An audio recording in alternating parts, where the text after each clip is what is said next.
E vamos lá, pessoal, para a nossa última aula expositiva, então, da nossa disciplina de despolarização sem neutralidade. Bom, pessoal, vamos fazer, né, como eu disse, uma retrospectiva, um revival, um TBT, sei lá que nome que vocês querem dar para isso. Nós vamos relembrar aqui os degraus que a gente passou ao longo do semestre, né, os temas que a gente passou. Vou começar com o nosso primeiro debate, né, efetivamente falando. Na verdade, teve um anterior, né, de polarização, que eu deixei para o final, mas de um conteúdo mais específico, que não se trate, né, sobre a ideia geral da disciplina, a gente começou falando daquele exemplo do bondinho, lembram? Do bondinho, se matava 5, matava 1, depois o exemplo dos médicos, né, se matava 1 para salvar 5, e por último o exemplo dos náufragos, né, se era aceitável que pessoas em estado de necessidade matassem uma pessoa para procurar garantir a sobrevivência das demais. Isso, pessoal, né, a gente pode dar um nome que quiser, isso aí é assunto, esses mesmos exemplos, né, são clássicos em cursos de direito, que quem utilizar isso no curso de direito, como eu utilizo nas minhas aulas, vão dizer que isso tem a ver com justiça, pode ser justiça, não tem problema, né? Tem autores que trabalham isso como sendo questões de ética, também pode ser, né? Eu gosto, vocês sabem que eu gosto de uma linguagem mais simples, né? Não tão técnica, não tão acadêmica, não tão jurídica também, dependendo da área. Eu gosto do termo, né, que o professor lá de Harvard, o Michael Sandel, usa no livro dele, é o subtítulo do livro dele, né, Justiça. Qual a coisa certa a fazer? Eu acho que essa é a grande questão aqui nessa nossa aula sobre ética, né, nosso primeiro de conteúdo aqui substantivo. Porque tudo que a gente discutiu ao longo do semestre, todos os temas que a gente tem, de certa, tem por trás, tem como pano de fundo a ideia de se identificar a escolha certa, né? Se seguir a escolha certa, excluindo, né? Evitando algo que a gente entende como uma escolha errada. Então é importante a gente entender que essa ideia por trás desse raciocínio de definir o que é certo, o que é errado de se fazer na vida, seja o nome que a gente for usar para chamar isso de ético, antiético, moral, imoral, justo, injusto, legal, ilegal, né? Tem um monte de nome para a gente dar para isso, mas no fundo a gente está falando sobre o que é certo e o que é errado fazer, né? Então, essa aula acho que serviu, né, para nos trazer essa ideia de que existem diferentes critérios para a gente estabelecer o que é certo e o que é errado numa situação. E esses critérios são complicados de serem trabalhados em conjunto, né? Porque eles seguem lógicas muito diferentes. Eles não chegam a ser excludentes, né? Mas difíceis de serem compatibilizados. É difícil da gente analisar uma situação, né? Se a gente vai usar como critério, como referência para definir se essa situação é boa ou ruim, a consequência dessa ação ou a intenção por trás dessa ação, né? Se alguém pisa no meu dedão do pé aqui, me causa dor, né? E aí, o que importa, né? A intenção da pessoa em pisar no meu pé e me causar dor, se a pessoa fez isso por querer ou sem querer, ou a consequência, o fato de eu ter sentido dor, né? O que realmente importa aqui? Os dois, né? E depende da dimensão, depende do que a gente está falando, né? Para mim, como pessoa, né, individualmente falando, a principal coisa, nesse caso, vai ser a consequência, né?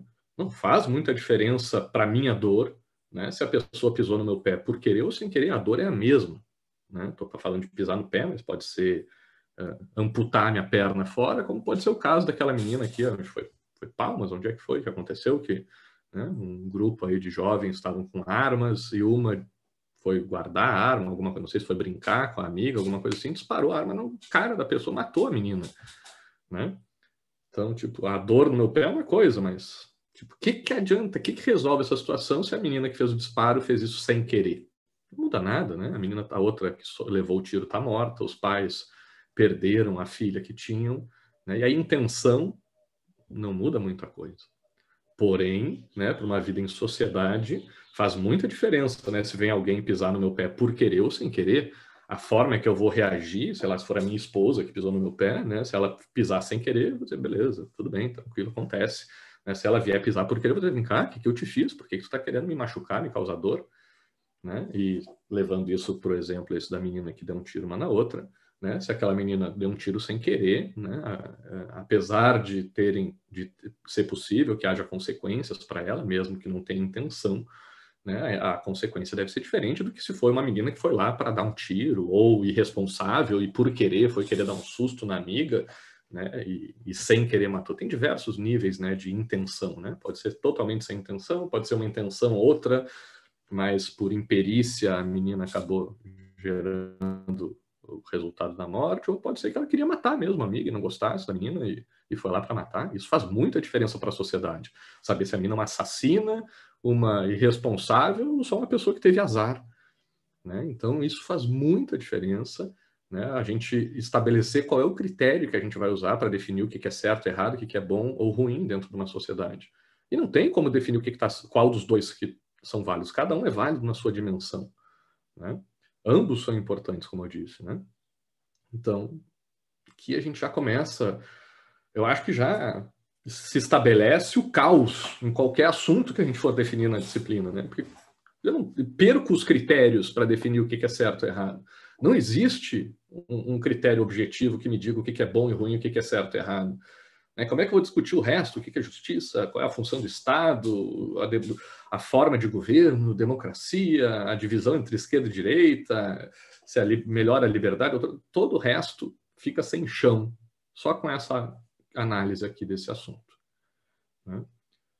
Não quer dizer que tudo é relativo, né? Que não existe bem ou mal. Existe bem e mal, existe certo e errado. Né? Mas a definição do que é certo e errado, do que é bem ou mal, é algo que a gente tem que aprofundar para poder entender.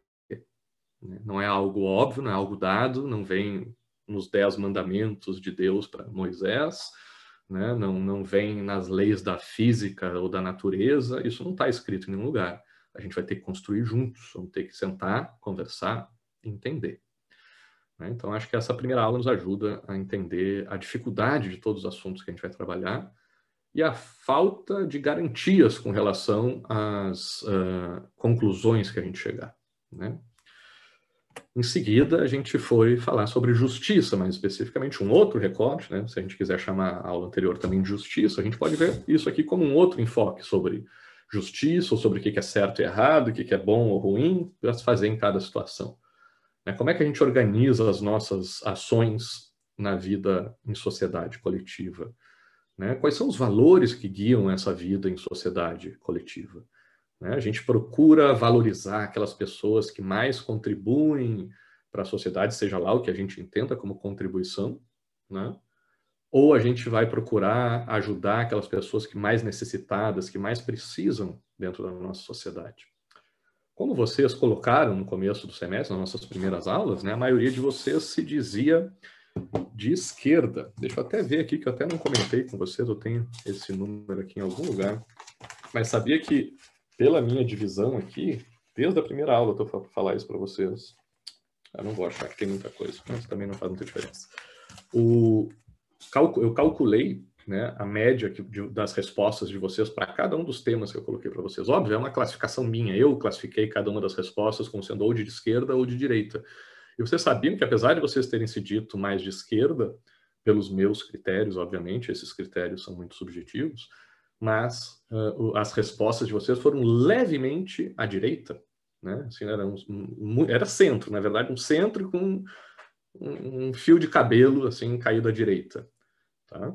Depois eu vou explicar para vocês qual é a minha visão de qual que seria a minha classificação entre direita e esquerda. Tá? Um pouquinho diferente da classificação da forma de classificação que o Bob usa. Mas só para trazer essa observação para vocês. O que interessa aqui é o seguinte, vocês se disseram, né, ou se entendem, pelo menos a maioria de vocês, mais à esquerda.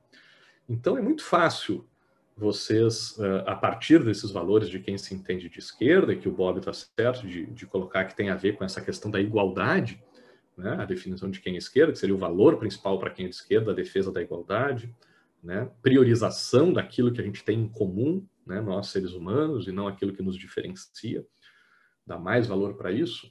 Então é óbvio que quem é mais de esquerda tem uma tendência natural, né, a entender que o que é justo é a justiça compensatória. Isso é a noção de justiça mais básica, né, mais fundamental para quem se entende de esquerda.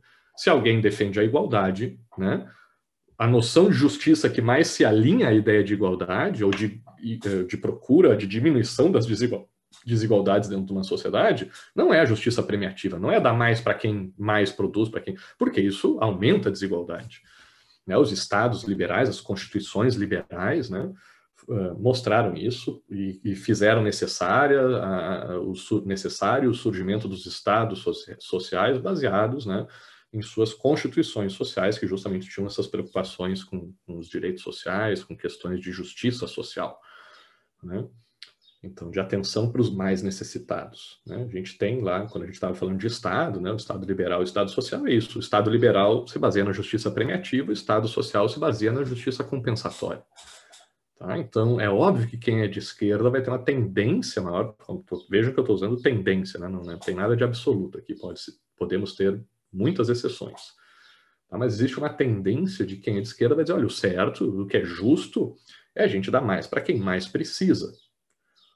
Beleza, porque a gente está pensando aqui em gente pobre, passando fome, em trabalhadores que recebem pouco, né? Só que eu estou falando aqui de justiça no âmbito geral, não estou falando necessariamente de questões econômicas, de questões de Estado, né? De questões que envolvam a sociedade como um todo, né? E mesmo nessas questões ainda é fácil a gente encontrar exceções. Mas eu garanto para vocês que vocês abandonam imediatamente a lógica da justiça compensatória, né? Eu falei lá para vocês, acho que a grande maioria dos que aqui estão devem estar com SS na disciplina já, certo? Tem algumas pessoas que foram reprovadas, que já vão ser reprovadas na disciplina, que não tem mais como atingir a nota suficiente para serem aprovadas. Imagino que devam ter suas razões, né? Talvez alguém tenha sido reprovado porque teve algum problema, porque alguma coisa no trabalho, alguma coisa de saúde, alguma coisa na família, né? Talvez uma pessoa tenha feito isso não porque, sei lá, por qualquer razão que seja, né? Vocês não estão julgando por que uma pessoa está passando fome, né?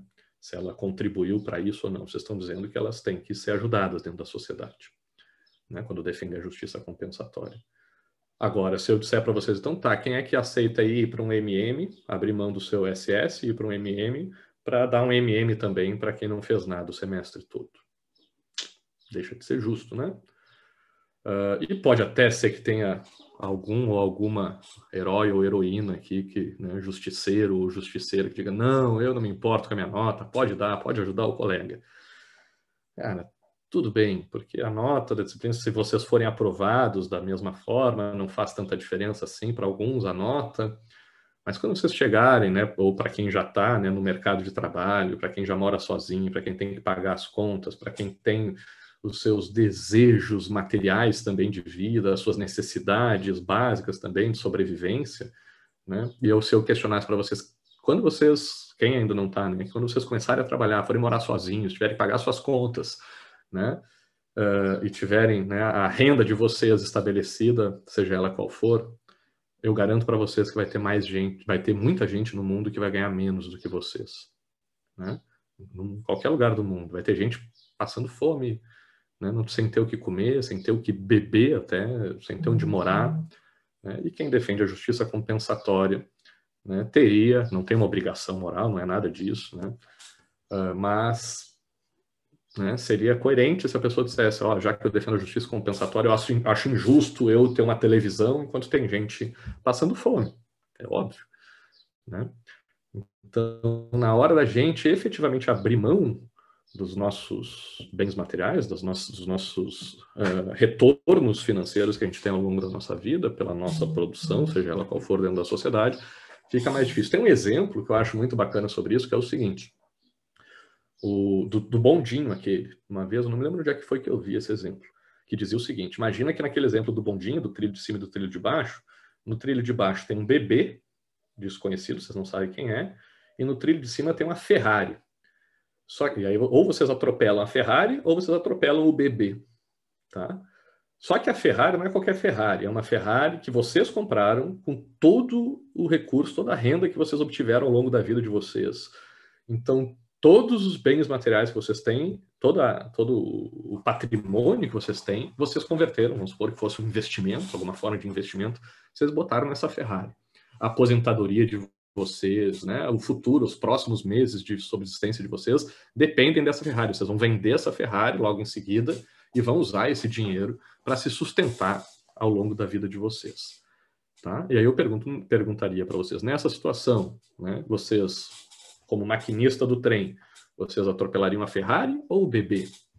É óbvio que vocês vão dizer que vocês atropelariam a Ferrari, mesmo que fosse, imagino eu, não espero que eu esteja lidando com pessoas assim, mas imagino que a maioria de vocês, pelo menos, diria que usaria o trenzinho lá para atropelar a Ferrari e não o bebê, né? Mesmo o bebê sendo desconhecido. Porém, não é isso que a gente faz na prática, né? Na prática, a gente tem criança, a gente sabe que tem criança aqui em Brasília, gente. Se for o bebê Hitler, tudo bem.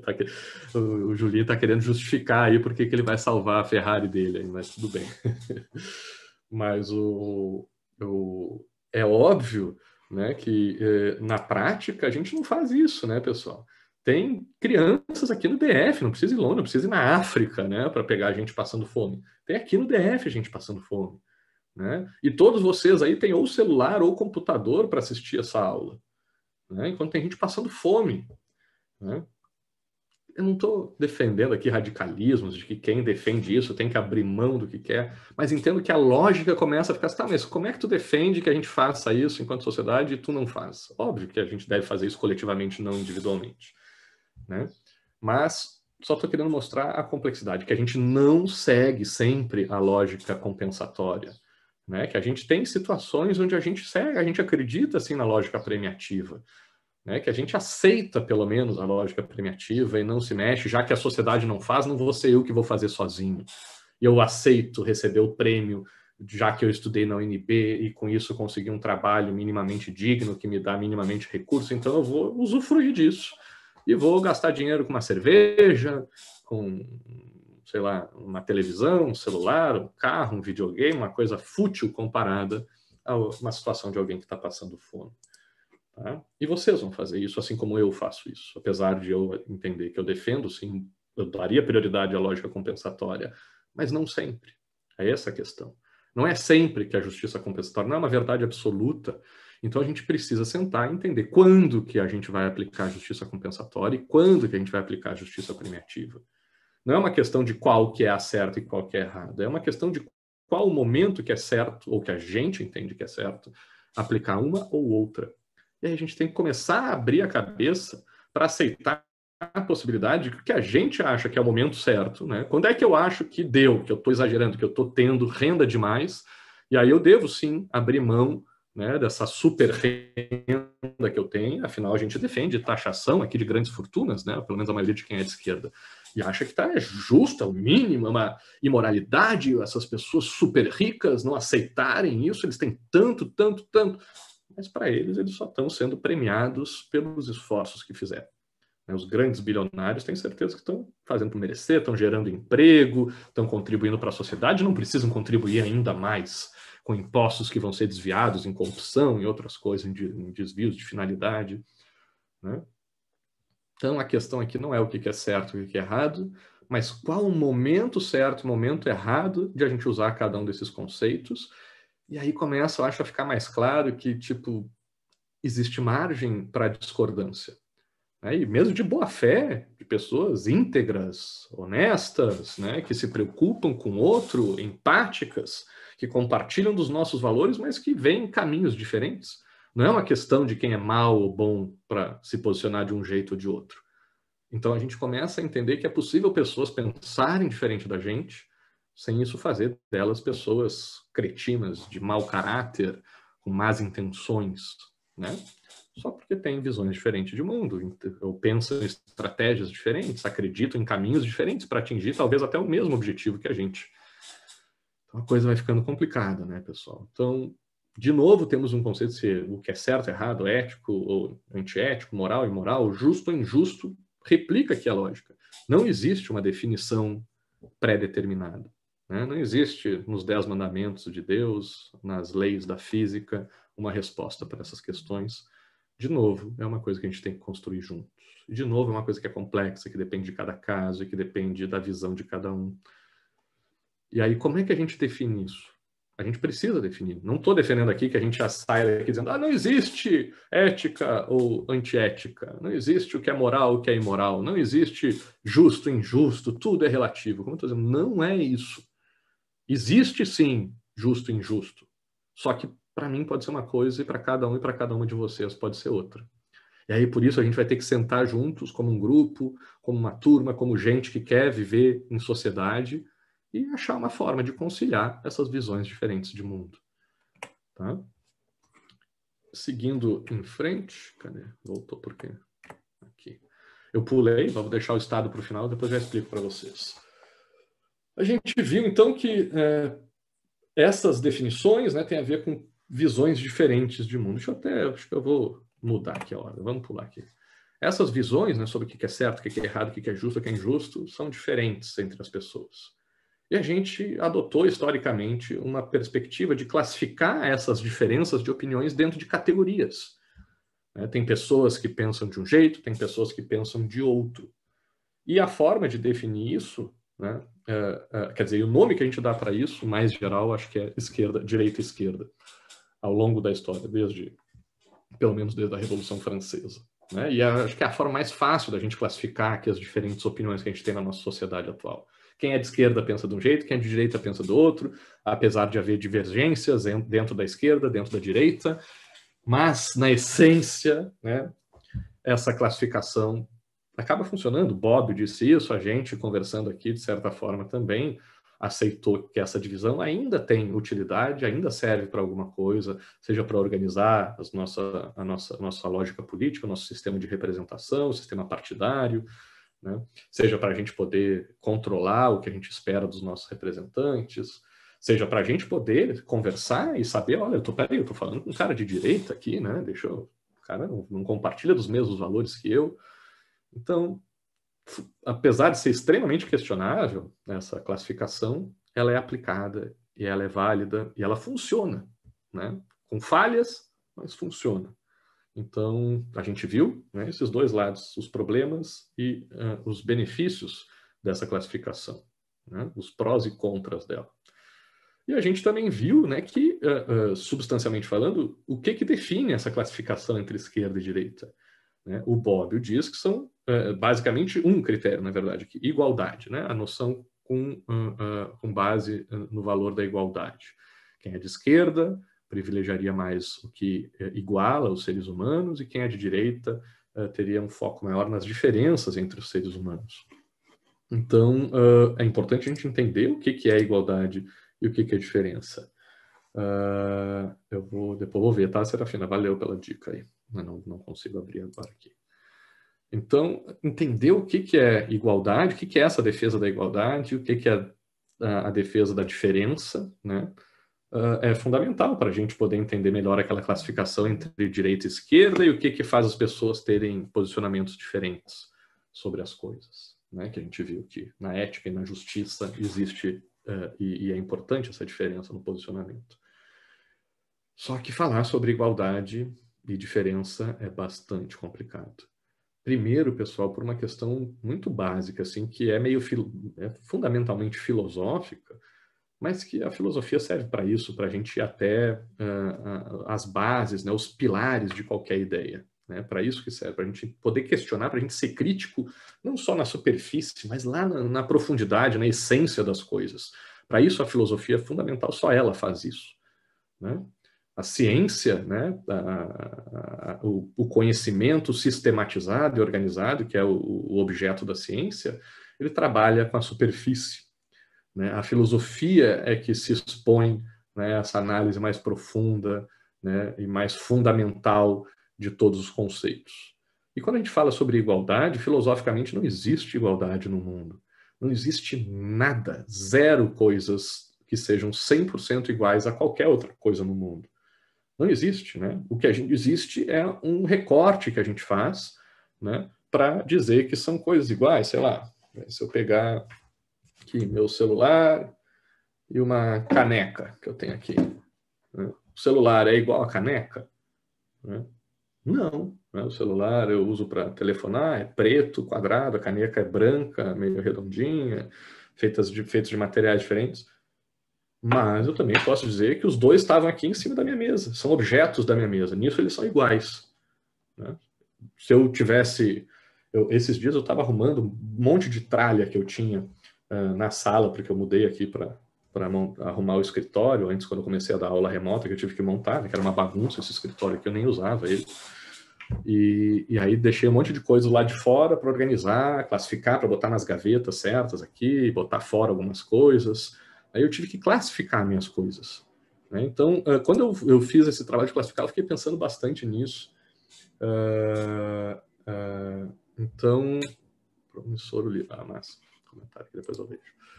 Então, pessoal, quando eu vi essa classificação, cara, eu pegava documentos meus, papéis, assim, fotos, né, sei lá, pastas com coisas que eu tinha aqui no meu escritório, eu tinha que classificar o que isso vai numa gaveta, sei lá, das minhas coisas do meu passado, se é coisa do meu trabalho, se é coisa que eu ainda vou usar.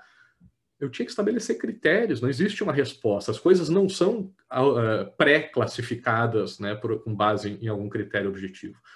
Fui eu que tive que criar os critérios, estabelecer, ó, isso aqui eu vou colocar aqui na caixinha das coisas do passado, das minhas lembranças.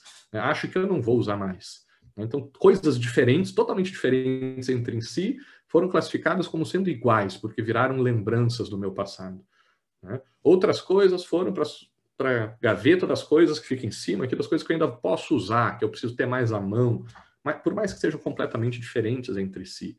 Já outras coisas que eu classifiquei não, são coisas eletrônicas, eu quero que fiquem juntos, fiquem lá no canto. Tudo isso que eu estou falando é verdade, tá? Eu usei exatamente esses critérios aqui na hora de organizar meu escritório aqui. Então vejam que tipo, os critérios para a gente dizer o que é igual e o que é diferente, né, entre duas coisas, variam dependendo da situação. Né? Então, duas pessoas são iguais ou são diferentes dependendo do critério que a gente observar. Né? As duas pessoas podem ser iguais porque são pessoas, as duas pessoas podem ser iguais porque nasceram no mesmo país, na mesma cidade, podem ser iguais porque são carecas, que nem o professor, podem ser iguais porque são cabeludos, que nem vocês, porque são mais magros, porque são mais gordos, porque são mais altos, porque são mais baixos, porque são mais brancos, porque são mais pretos, porque gostam de música, porque não gostam de música, qualquer critério a gente pode. E aí classifica, olha, né, vocês aí podem ser iguais porque gostaram aí do livro que a Serafina indicou. Deixa eu ver se é isso. Isso. Né? Poder você, o Tricolor, a Patrick e a Serafina são iguais porque acharam interessante esse livro. Né? Agora, eles podem torcer para times diferentes, eles podem ter visões políticas diferentes, eles podem, num outro livro, ter opiniões diferentes sobre o outro livro e serem, por esse aspecto, diferentes. Né? Então, de novo aqui, para dizer o que uma coisa é igual a outra ou diferente da outra, depende do critério que a gente usa. Né? O Bob diz que quem é de esquerda tem uma tendência maior a ver as pessoas como iguais. Cara, mas para mim, atualmente, a esquerda, né, a esquerda mais militante e mais atuante no nosso cenário político é basicamente identitária. Defende as pautas de sexualidade, contra o racismo e contra o machismo. Né? Eu acho que essas são as três principais pautas da esquerda atualmente. Né? E isso, para mim, são questões de diferença, de diversidade. Né? Trazendo à tona para a sociedade, ajudando a sociedade a entender que o mundo não é feito de um padrão único estabelecido. Eu me criei um pouco nesse mundo, começando a transformar, mas ainda nesse mundo.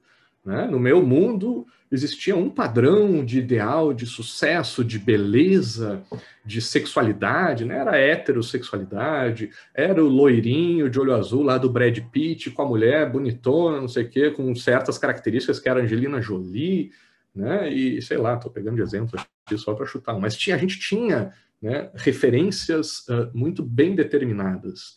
Né? Eu ainda vi, acho que a minha geração já começa a ter essa mudança, mas na época dos meus pais, dos meus avós, existia um estilo musical que predominava em cada época. Né? Então, tipo, hoje a gente tem, sei lá, uma infinidade de estilos musicais que predominam, né, ao mesmo tempo no mundo. A diversidade é maior.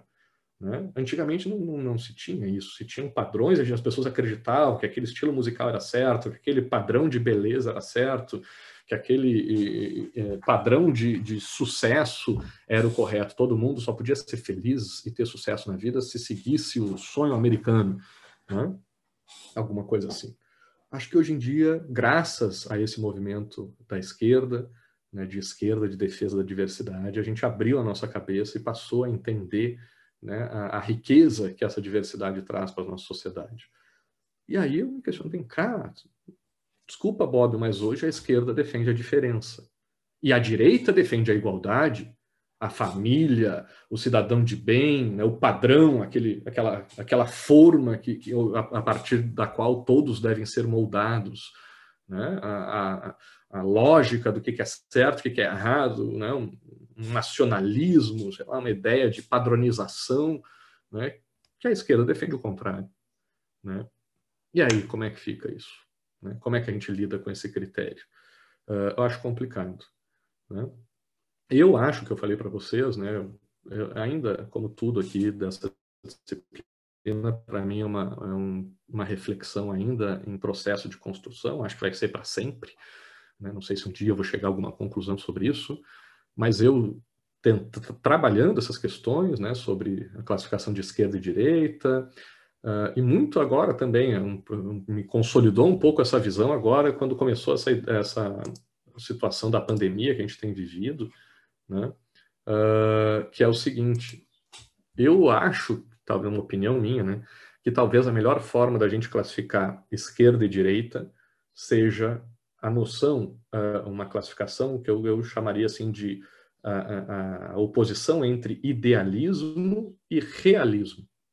Para mim, quem é de esquerda são pessoas que acreditam na mudança do mundo, na transformação do mundo que é natural que a gente tem, né? Na capacidade humana de criar uma realidade diferente do que é dada pela natureza, né? Mais justa, mais humana, mais igualitária, como diz o Bob, né? Mas não somente isso, né? Porque às vezes a justiça e a igualdade vêm através da defesa da diferença, como nesse caso das pautas identitárias que eu falei. Então vejam, se a gente disser, imaginem assim, quem é de esquerda quer transformar o mundo para melhor, é idealista, né? Tem uma noção do que é um mundo ideal, que é diferente do mundo real, e por isso luta pela transformação, por isso é progressista ou às vezes revolucionário. Né? Quem é de direita, né, também generalizando, tem falhas também essa classificação, não é uma solução final para essa divisão entre esquerda e direita, tá, pessoal? Mas é uma proposta aqui de melhoria, quem sabe, para essa classificação. Eu acho que quem é de direita geralmente se baseia no realismo, no pragmatismo. Né? Tem até aquela coisa do biologismo social, né? De justificar as coisas com base nas lógicas da natureza. Né? O homem e a mulher são naturalmente diferentes, então a gente tem que aceitar que na sociedade eles também vão ocupar papéis diferentes. Né? Todo mundo nasceu, que está vivo, vai morrer um dia, então temos que nos expor ao vírus, né, e aceitar isso. Não podemos prejudicar a economia só porque alguns vão morrer. Todo mundo vai morrer um dia, isso é natural. Né?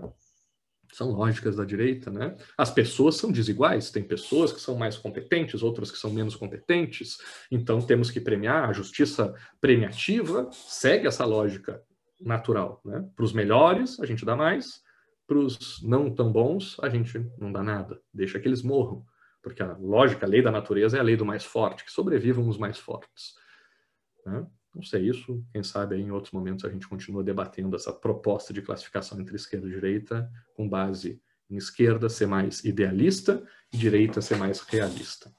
E vejam aqui que eu acho que também isso traz uma ideia, porque eu já tive alunos em outros semestres que se manifestavam explicitamente na turma. Esse semestre a gente não teve ninguém aqui que se disse, né, que se destacou, né, pelo menos não de forma muito marcante, como defensor de ideais de direita. Em outras turmas eu já tive bastante isso, até de extrema direita, digamos assim. E aí algumas pessoas me diziam, não, professor, eu não concordo, eu sou de direita e eu não sou a favor da diferença. Né? Eu defendo alguma igualdade, eu acredito em critérios de igualdade. Mas eu acho, a minha interpretação é que eram muito naturalistas, né? Aceitavam a realidade da natureza, né? E achavam que a gente tinha que organizar a nossa sociedade. Não tem informes hoje, Flor de Lis, acabou nossas formalidades. Só na aula que vem que eu vou pedir para vocês mandarem também os argumentos, além dos argumentos orais, por escrito, só para eu ficar com registrado. E aí vai contar os pontos, como a gente sempre fez, de oral e escrito. 0,6 para quem falar na próxima aula de quarta e 0,4 para quem mandar por escrito, mas não tem critério nenhum, pode não ter assistido a aula e vai poder falar igual. Tá? Então não vai ter nenhum formulário hoje, não. Tá, pessoal? Então essa é uma análise aqui sobre esse critério que o Bobbio aponta como sendo o definidor entre esquerda e direita.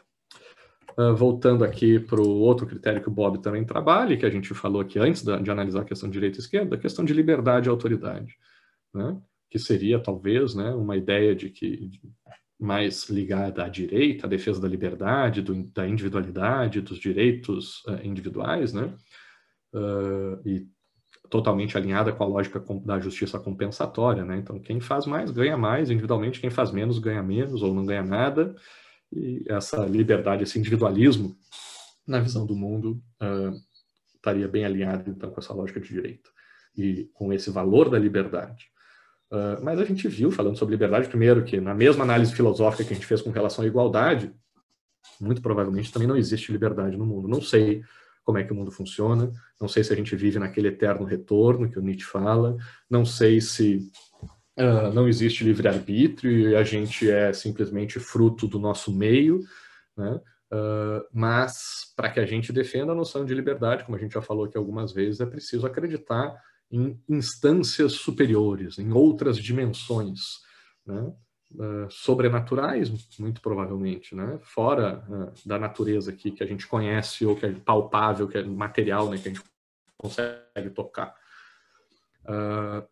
Então, a gente acaba questionando bastante, né? Assim como a gente fez com relação à igualdade, se existe efetivamente liberdade no mundo. Mas, partindo do pressuposto que exista liberdade no mundo, que as pessoas tenham livre-arbítrio, né, a gente percebe que o exercício dessa liberdade, desse livre-arbítrio, depende, pelo menos na vida em sociedade, né, depende fundamentalmente do seu oposto, de uma autoridade. Porque não existe liberdade onde não há lei, como dizia o Locke, né? Não tem como ninguém ser livre, ninguém exercer seu livre-arbítrio de forma livre, né? Se todos forem livres para fazer o que quiserem. Porque a liberdade de uns vai começar a se sobrepor à liberdade de outros, vai começar a conflitar com a liberdade de outros. Então, é fundamental para que a gente possa defender a liberdade, o livre-arbítrio das pessoas, que a gente traga elementos de autoridade, de regras, de leis, de limite para a liberdade. O exercício da liberdade pressupõe o seu limite, né? Para que eu possa exercer a minha liberdade da forma mais livre possível, eu preciso aceitar limites para essa minha liberdade, né? Pelo menos quando eu vivo em sociedade. Acho que até individualmente, acho que se a gente fosse analisar uma pessoa numa ilha deserta, precisaria também estabelecer limites para a sua liberdade, senão a pessoa, né, se atiraria aos prazeres e acabaria morrendo de alguma forma, de alguma overdose de prazer, né? E se veria privado do exercício dessa liberdade. Então, mesmo individualmente, mesmo se uma pessoa vive sozinha no mundo, acho que para exercer a liberdade também é preciso de limites, né? Físicos, de saúde, sejam lá quais forem, ou psicológicos, tá? Onde não há lei, não há liberdade, exatamente. John Locke. Então, pessoal, vejam aqui que esses dois temas, né, que estão diretamente relacionados com nossa noção de direita e esquerda, né, e classificação das pessoas com os pensamentos diferentes que a gente usaria para definir lá o que é certo, o que é errado, o que é justo, o que é injusto, o que é ético, o que não é ético, né, dependem de valores que são, como é que se diz, complementares, né, de opostos complementares, né? A igualdade e a diferença vivem entrelaçadas de uma forma onde a gente não consegue diferenciar. Me explica o que é igualdade sem falar sobre diferença. É o mesmo dilema da abertura e do fechamento, né? Não tem como dizer uma coisa que está aberta sem usar a noção de fechamento. E não tem como falar sobre uma coisa que é fechada sem usar a noção de abertura. É impossível falar sobre igualdade sem falar sobre diferença, sobre diversidade. É impossível falar sobre diversidade sem falar sobre igualdade. Não tem como falar sobre liberdade sem falar sobre autoridade. Não tem como falar sobre autoridade sem falar sobre liberdade. São noções que se complementam intimamente entrelaçadas e relacionadas, interdependentes. Uma depende da outra para existir. E são opostas. E isso mostra, de novo, que aquela definição sobre o que é certo, o que é errado, o que é justo, o que é injusto, a gente precisa organizar nossas ideias dentro da sociedade, porque as pessoas pensam diferentes. Só que essas ideias são esse nó, esse emaranhado de que uma coisa leva ao seu oposto. Então vejam que essa organização dessas ideias entre grupos opostos dentro da sociedade é muito complicada. Não dá para alguém se dizer de direita dizendo que só defende a liberdade. Volta e meia ele vai estar defendendo a autoridade. Não dá para se dizer que alguém é de esquerda defendendo somente a igualdade, porque volta e meia ele vai estar defendendo a diferença. Sabe? Então, é complicado classificar as pessoas, é difícil fazer isso. Né? Então, antes a gente já sair afirmando certezas sobre o que é certo, o que é errado, o que é justo, o que é injusto, o que é esquerda, o que é direita, né? O que é igualdade, o que é diferença, o que é liberdade, o que é autoridade, a gente precisa trabalhar muito. A gente precisa analisar muito esses conceitos, a gente precisa refletir muito sobre eles, porque eles são complexos, pelo menos até o ponto de admitir essa complexidade. A partir do reconhecimento dessa dificuldade, dessa complexidade, a gente pode, deve começar a tentar construir, né, alguma coisa, tentar botar um tijolinho em cima do outro, começar a definir algumas coisas, né? Só que a gente vai ver que a gente precisa estabelecer a forma de fazer essa definição dessas coisas. E aí? Beleza, depois que a gente já entendeu que as coisas são difíceis, né, que é complicado, que os critérios, os conceitos não são pré-estabelecidos por Deus ou pelas leis da física, a gente vai ter que definir isso coletivamente, né, e os valores que a gente usa individualmente para refletir sobre essas coisas são opostos e complementares ao mesmo tempo, nessa lógica dialética, esse dilema, né, que esses termos se colocam. E como que a gente analisa eles? Né? Vamos devagar, vamos pegar, já que é tão complexo, vamos com calma, vamos manter as coisas como são, não vamos sair mudando as coisas com base nessas noções do que é certo e errado, porque afinal não temos certeza disso, como dizia o Burke, nossa principal referência aí do conservadorismo. Então vamos ser conservadores, já que há tanta dúvida com relação a isso, e vamos devagar. Né? Sim, acho que é importante, né, essa cautela. Por outro lado, né, esses desejos de mudança, de progresso, estão relacionados a necessidades, como a gente vinha falando, de pessoas passando fome, de pessoas morrendo, de pessoas sendo assassinadas, né, de injustiças sendo cometidas. E não dá para esperar muito tempo. As pessoas, nós temos um tempo de vida aqui nesse mundo, né?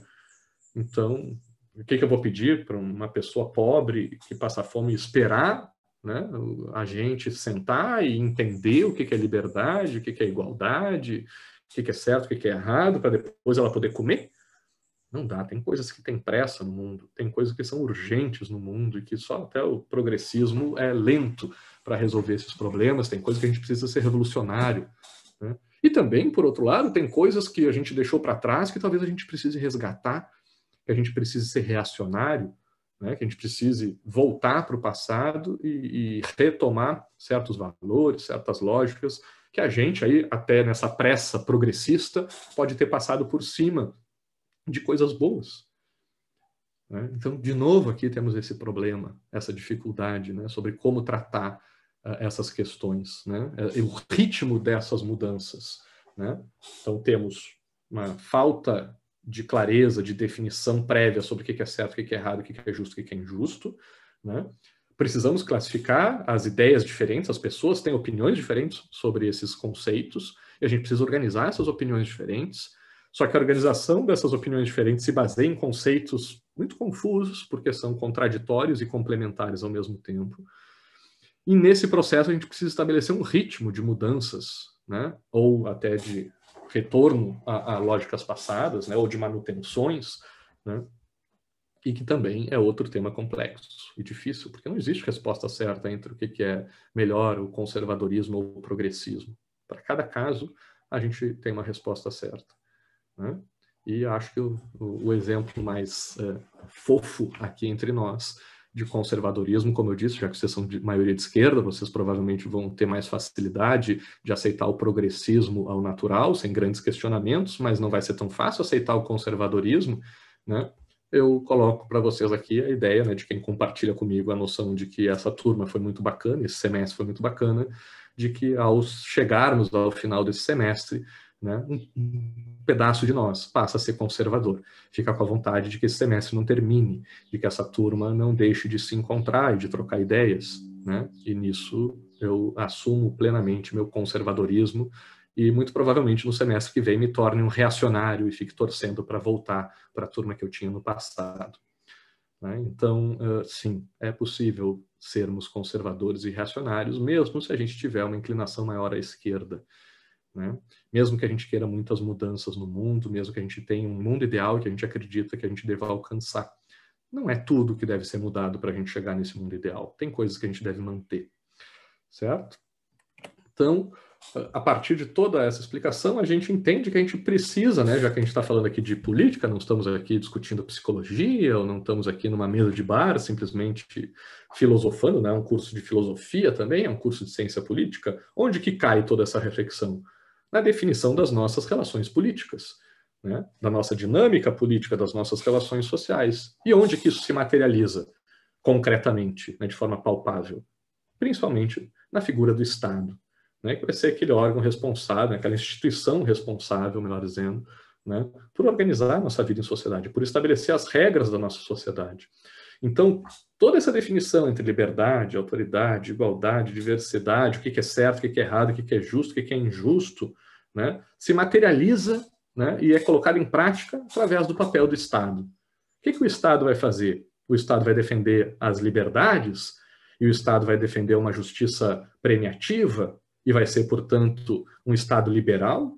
Ou não? Um Estado vai defender, né, o combate à desigualdade, né, vai defender uma justiça compensatória e vai se materializar num Estado social?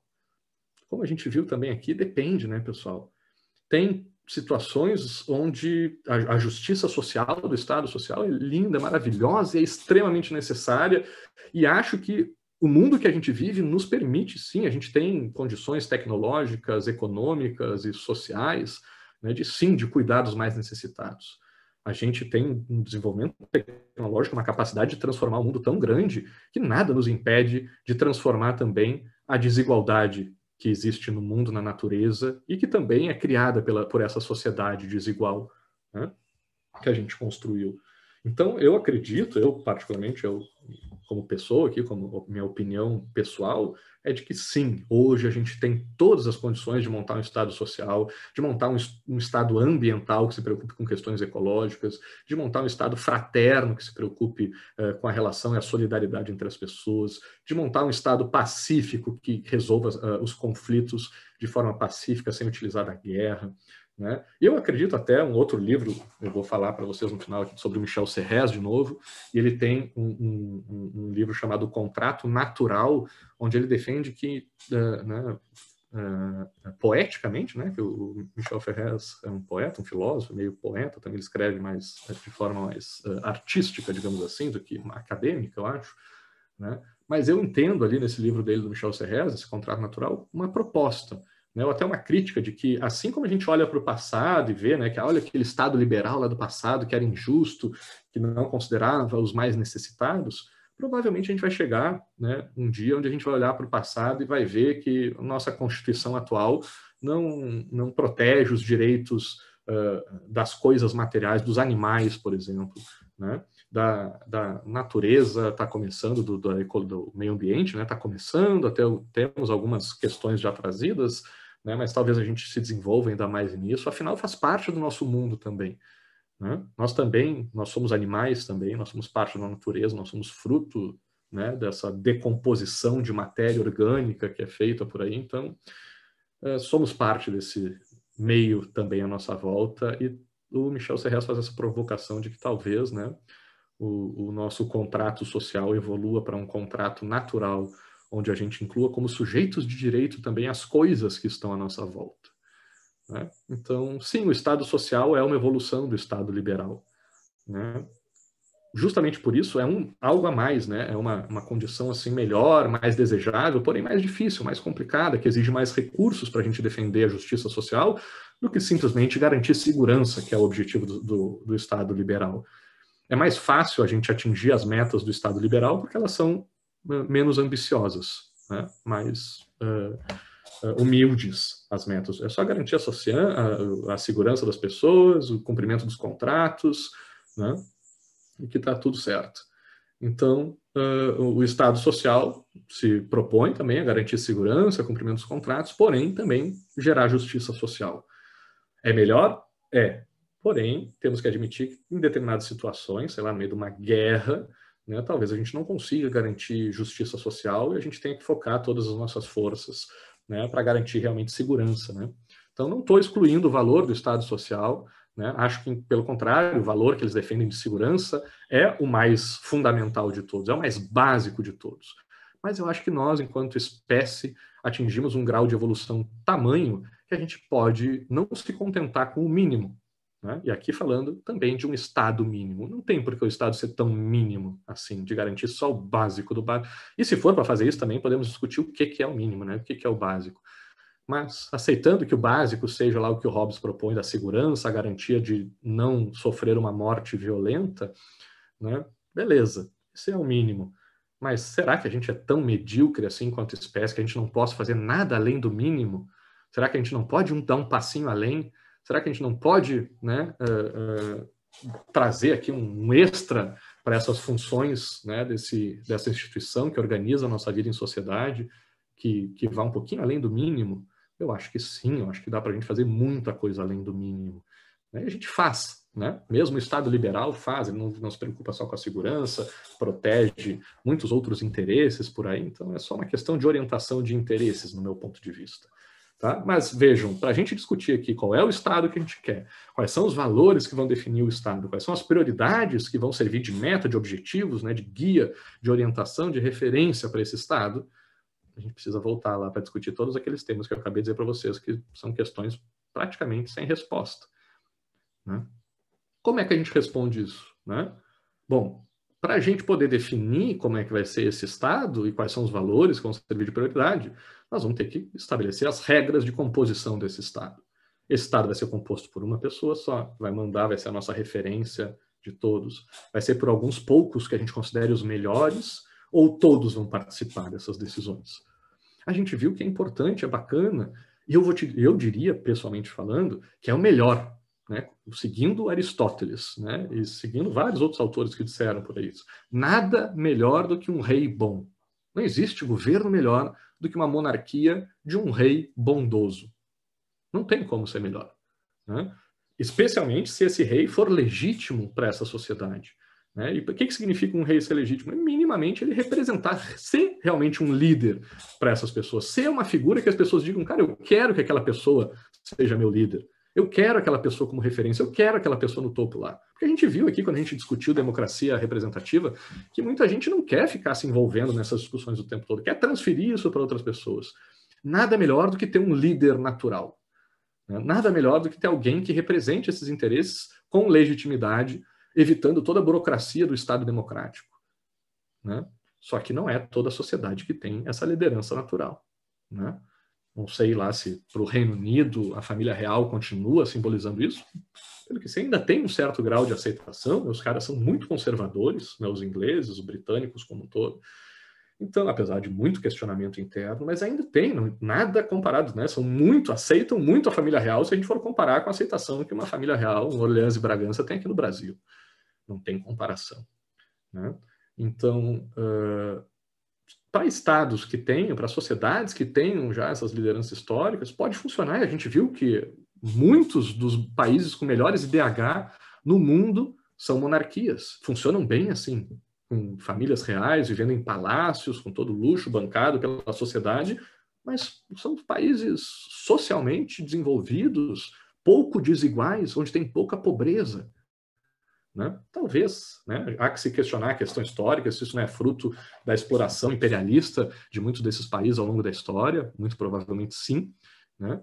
Agora, há que se considerar que esse sistema monárquico funcionou, seja para explorar os demais países, as colônias, para trazer riqueza para esses países, mas para a sua sociedade, mesmo que cause injustiça internacional, né? Através da exploração de outros países pelo mundo, para os britânicos funcionou.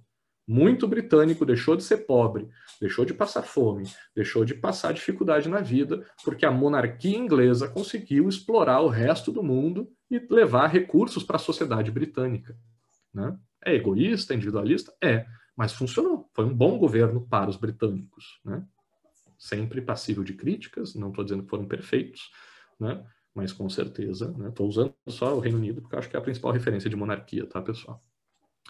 Por outro lado, apesar de todo esse reconhecimento, sim, né, de aspectos positivos e da do cabimento da monarquia como, sim, uma forma de governo que funciona e que pode, sim, trazer resultados para a sociedade, né? E ser, inclusive, uma monarquia democrática, né? Que é para trazer mais complexidade ainda. Né? Além disso, além da monarquia, a gente tem a lógica aristocrática, que, no fundo, pessoal, como a gente viu, como falam lá os elitistas, né? Os autores elitistas, parece muito que a nossa prática do mundo todo é aristocrática, né? Como a gente não tem democracias plenas, né, ou diretas, seja lá como for, e a gente usa democracias representativas, onde o poder do povo, na maioria dos países, é muito limitado, na prática a gente tem aristocracias, né, pessoal? E que, como eu também falei para vocês na aula, é fácil a gente defender o governo dos melhores, né, porque teoricamente são os melhores, ou as pessoas estão dizendo que são os melhores. O problema é o critério de escolha desses melhores. Como é que a gente define quem são os melhores? É complicadíssimo, é extremamente questionável e muda com o tempo. Por isso, pessoal, que eu acredito piamente lá no que diz o Churchill, né, de que a democracia é o pior regime de governo de todos, com exceção de todos os demais. Né? Para quem não tem um rei e uma rainha para servir de referência, né, e quem entende a dificuldade do estabelecimento de critérios para escolher e definir quem são os melhores, como é que a gente faz para definir todas essas questões que eu falei para vocês aqui, pessoal? Né? E aí, vai ser uma monarquia, vai ser um líder? O resto da vida vai se poder questionar quem é esse líder, a legitimidade desse líder. Vamos escolher os melhores? O resto da vida a gente vai poder questionar e vai ser sempre oposição sobre o critério de escolha desses melhores. Então, como é que a gente faz para definir o que é certo, o que é errado, o que é justo, o que é injusto, qual é o objetivo do Estado e qual que não é? Né? Como é que a gente organiza essas visões diferentes de esquerda e direita dentro de uma sociedade? Como é que faz isso? Não tem forma melhor, por mais, apesar de todas as falhas da democracia, né, não tem forma melhor do que ela.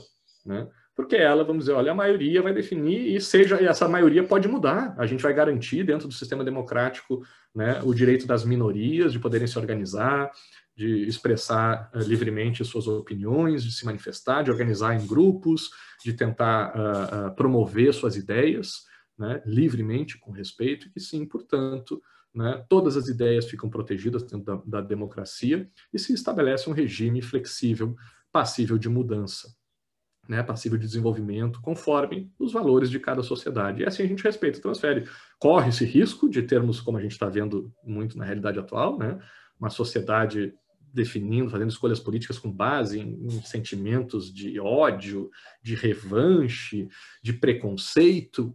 Mas essa é a sociedade que a gente vive. Se temos ódio, vingança e preconceito dentro da sociedade, pelo menos esses valores, esses sentimentos estão vindo à tona e a gente pode lidar com eles de forma mais clara. Né? Então, a democracia, eu acho que ajuda com isso. Né? A gente trabalhar os valores presentes na sociedade e, ao mesmo tempo, que a gente permite a mudança, a alternância desses valores dentro da sociedade. A gente respeita, sejam eles quais forem, se for uma sociedade mais autoritária, se for uma sociedade mais libertária, se for uma sociedade mais igualitária, se for uma sociedade mais defensora da diversidade, da diferença, a democracia aceita e consegue trabalhar qualquer um desses critérios. Se a gente for seguir uma justiça mais premiativa, mais compensatória, uma ética mais utilitarista ou mais categórica, não interessa, a democracia permite tudo isso dentro da sua lógica. Só que tem uma questão, como que vai ser feita essa democracia? Vai ser através de representantes ou através do povo diretamente? Né? Sinceramente, eu acredito, de novo aqui, opinião pessoal minha, né, de que deva ser o povo. Né?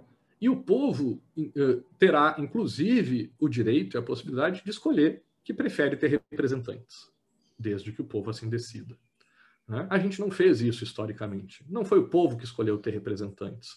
Foram os representantes que escolheram ter o povo para legitimá-los e mantê-los no poder, esse grupo, essa elite que já era do poder anteriormente. Né? Então a gente fez o caminho inverso.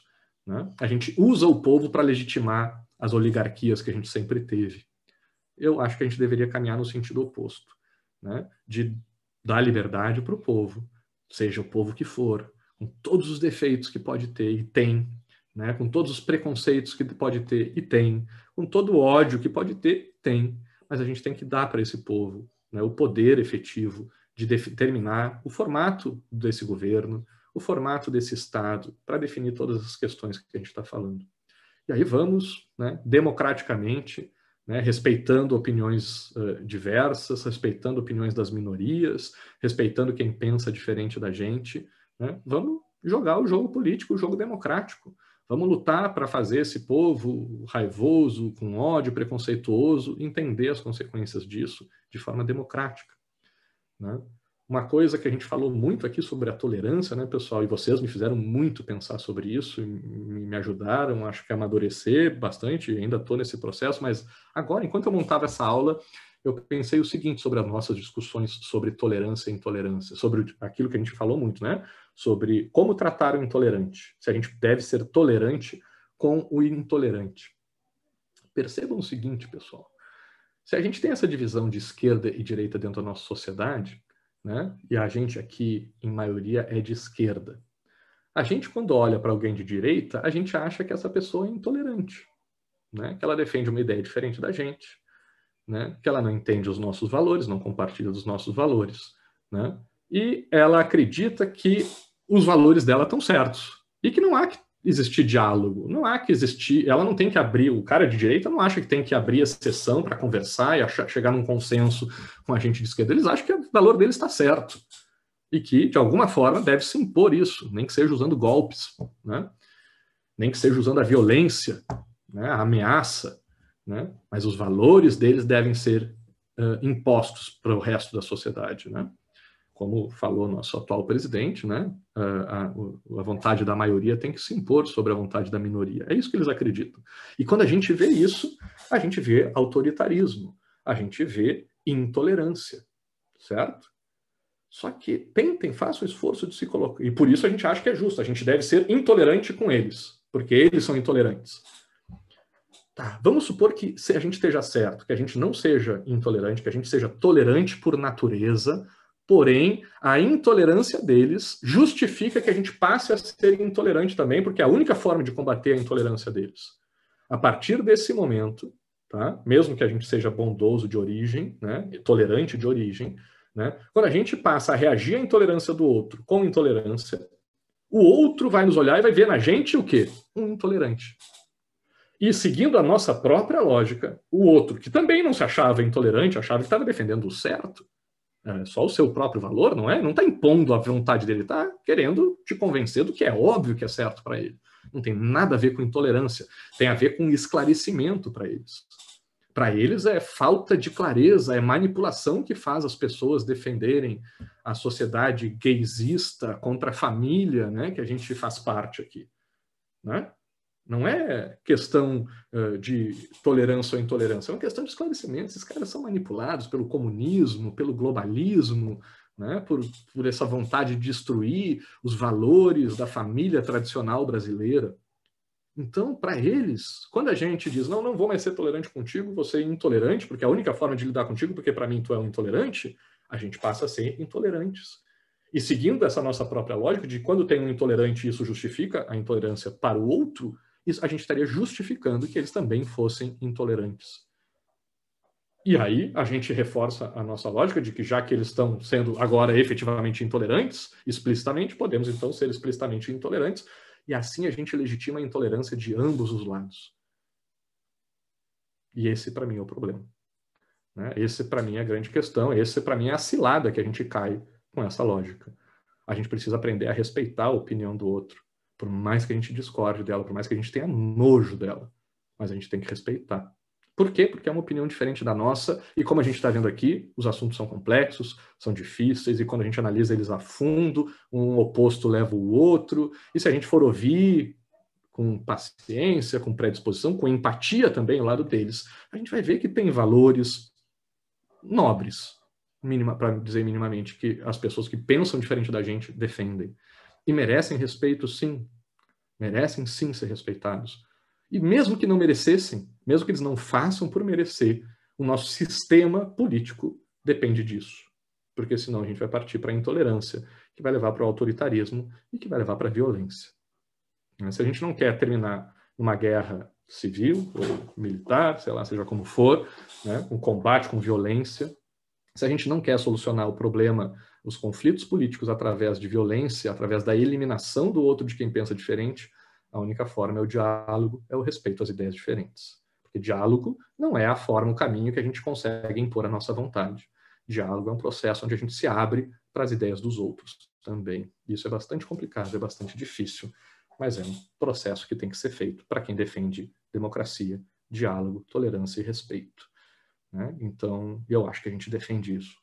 Né? Então, precisamos só aprender a colocar isso em prática em situações limites, onde testam o nosso valor democrático de respeito e de tolerância, né? É nessas horas que a gente mostra realmente os nossos valores, é nas horas difíceis que a gente mostra quem a gente é, não na hora fácil. Então, é na hora que testam a nossa tolerância que a gente tem que mostrar que a gente realmente é tolerante. Senão a gente se iguala aos intolerantes. Pessoal, tudo isso para falar de polarização e neutralidade, que é o tema da nossa disciplina. Né? Se a gente seguir essa lógica intolerante, a gente aumenta a polarização dentro da sociedade. Isso é totalmente ruim? Não. Acho que não. A polarização é boa para algumas coisas. Já falei para vocês aqui que eu acho que é muito da participação e do engajamento político que a gente tem na sociedade hoje aumentou por causa da polarização.